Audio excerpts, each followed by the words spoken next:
नमस्कार। स्वागत है आप सभी का तुलसी तीर्थ के चैनल पर। आज हम एक ऐसी अविश्वसनीय यात्रा पर निकलने वाले हैं जो आपको सीधे सनातन धर्म के हृदय में ले जाएगी। एक ऐसी यात्रा जहां हम भगवान श्री विष्णु के उन दिव्य अवतारों का वर्णन करेंगे जिन्होंने समय समय पर पृथ्वी पर धर्म की स्थापना और अधर्म का नाश करने के लिए जन्म लिया। यह सिर्फ एक कहानियों का संग्रह नहीं है, यह उन गहन सिद्धांतों का, जीवन के महत्वपूर्ण पाठों का और उस अद्भुत लीला का सार है जिसके माध्यम से भगवान ने सृष्टि को संभाला है।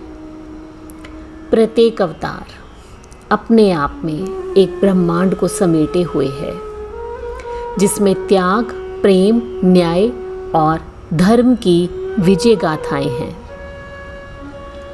इस वीडियो में हम मत्स्य से लेकर कल्कि अवतार तक का उद्देश्य, उनकी लीलाएं और उनसे जुड़े गहरे दार्शनिक अर्थों को समझने का प्रयास भी करेंगे।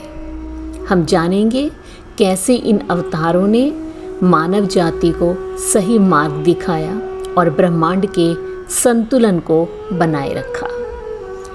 तो अपनी इस आध्यात्मिक यात्रा के लिए आप भी तैयार हो जाएं हमारे साथ, तुलसी तीर्थ के साथ। इस अद्भुत गाथा के आप भी साक्षी बनिए और वीडियो को अंत तक ज़रूर देखिएगा। भगवान का दशावतार का वर्णन है इस वीडियो में।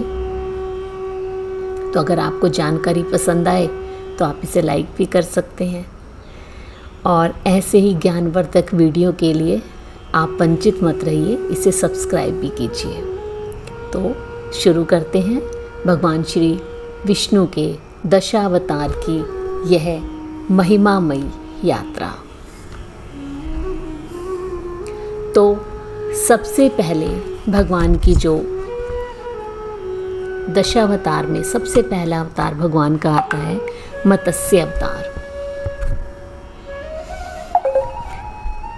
एक समय की बात कि सतयुग में सत्यव्रत नाम का एक बहुत ही धार्मिक और प्रतापी राजा हुआ करता था।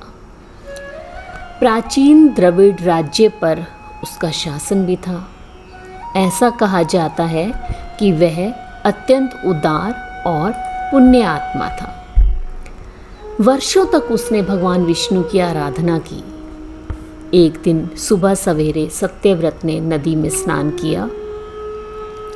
स्नान के पश्चात अपनी अंजलि में जल लेकर भगवान विष्णु को अर्घ्य देने के लिए अपने हाथों को ऊपर उठाया तो क्या देखा कि अंजलि में एक नन्ही सी मछली थी।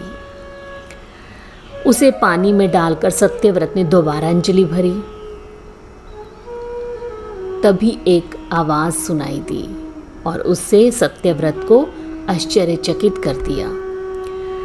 आवाज थी कि हे प्रतापी राजा, मैं मुसीबत में हूँ। राजा ने चारों तरफ देखा, उसे कोई दिखाई नहीं दिया। घबराकर अंजलि में देखा तो मछली बोलती हुई कहने लगी कि राजा सत्यव्रत ने मछली से पूछा, हे नन्ही मछली, आश्चर्य, क्या तुम बोल सकती हो? नन्ही मछली ने कहा, जी महाराज, आप अचंभित ना हो, मुझे बोलने का वरदान मिला हुआ है। कृपया पहले मेरी बात सुने। हे पराक्रमी राजा सत्यव्रत, आप अत्यंत दयालु हैं, मुझ पर दया करें। क्यों? क्योंकि मेरी जान खतरे में है। मुझे वापस नदी में मत डालिए। यदि मैं वापस नदी में गई तो बड़ी मछलियाँ मुझे खा लेंगी। आप मुझे आश्रय दीजिए। राजा ने पल भर सोचा, ओह, यह बेचारी नन्ही सी जान अवश्य ही मुसीबत में होगी। इसे रहने के लिए मुझे एक सुरक्षित स्थान देना ही होगा। राजा सत्यव्रत ने मछली को अपने साथ अपने घर ले आया और एक मर्तबान में रख दिया। कुछ दिन मछली बड़ी ही खुशी खुशी मर्तबान में तैरती रही और राजा के आश्चर्य का ठिकाना ही ना रहा। मछली बड़ी हो गई थी, मर्तबान में बड़ी कठिनता से समा पा रही थी। राजा ने मछली को मर्तबान से निकालकर अब एक बड़े मछली घर में डाल दिया। मछली ने प्रसन्न होकर राजा को धन्यवाद कहा। अब वह आराम से तैरने लगी, पर कुछ दिनों बाद मछली फिर बड़ी हो गई।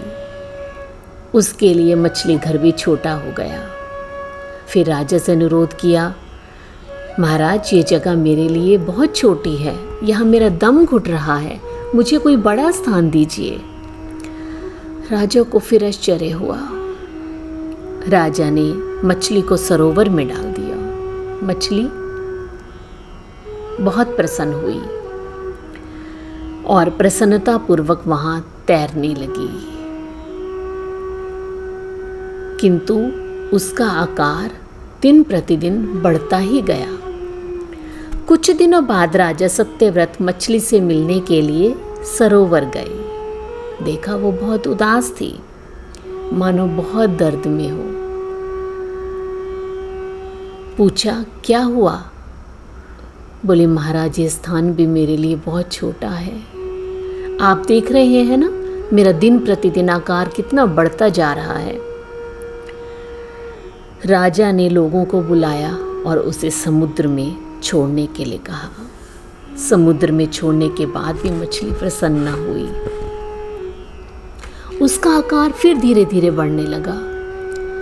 राजा सत्यव्रत को अचानक ख्याल आया कि यह कोई साधारण मछली नहीं। उसने मछली को सादर नमन किया, कहा, मुझे लगता है कि तुम कोई साधारण मछली नहीं हो। तो मछली ने कहा कि राजन, तुम सदा मेरा दर्शन पाना चाहते थे और अब मुझे तुम पहचान भी नहीं पा रहे हो।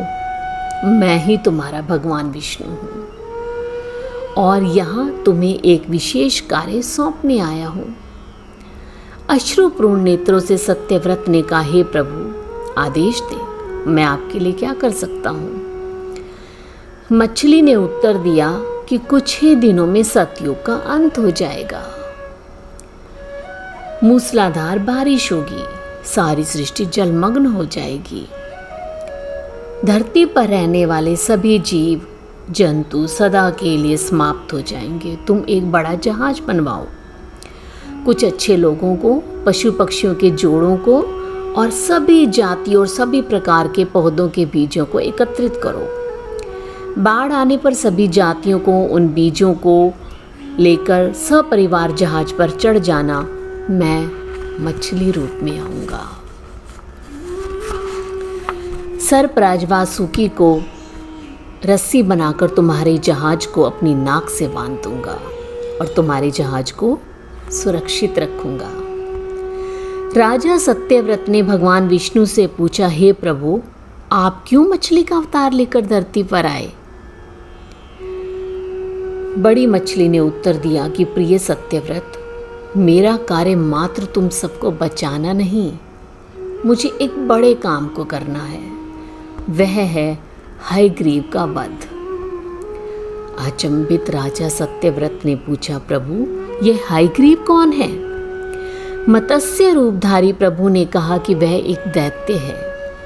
एक दिन जब ब्रह्मा सो रहे थे तो हयग्रीव ने उनके वेदों को चुरा लिया और उन वेदों को समुद्र के तल में जाकर छिप गया। जब समुद्र के जल से धरती जलमग्न हो जाएगी तब मैं हयग्रीव को मारकर चारों वेदों को ले आऊंगा। सत्यव्रत को गहन विचारों में छोड़कर मछली अदृश्य हो गई। शांतिपूर्वक सत्यव्रत ने एक जहाज बनवाया। ठीक समय पर एक विशालकाय जहाज तैयार हो गया। साथ ही सभी जाति के पौधे के बीज, पशु पक्षी, अच्छे लोगों को वह एकत्रित करने लगा।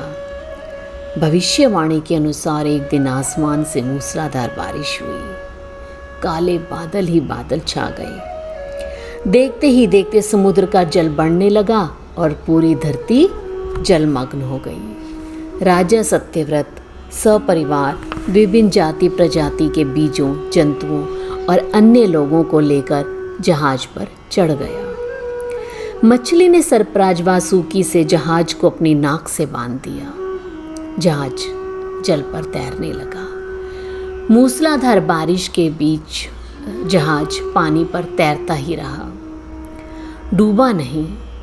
मछली ने जहाज को अपनी पीठ पर उठा जो रखा था। वह मछली ही भगवान विष्णु का मत्स्य अवतार थी, जो कि जहाज को सुरक्षित रूप से हिमालय पर्वत पर ले गई। धरती के जलमग्न होने पर समुद्र खाली हो गया। मछली ने हयग्रीव को ढूंढ लिया। दोनों में भयंकर युद्ध हुआ और अंततः दैत्य हयग्रीव मारा गया। चुराए गए वेद वापस ब्रह्मा जी को दे दिए गए। जहाज पर राजा सत्यव्रत द्वारा लाए गए बीजों को पुनः धरती पर बिखेर दिया। इस प्रकार धरती पर जीवन का प्रारंभ हुआ।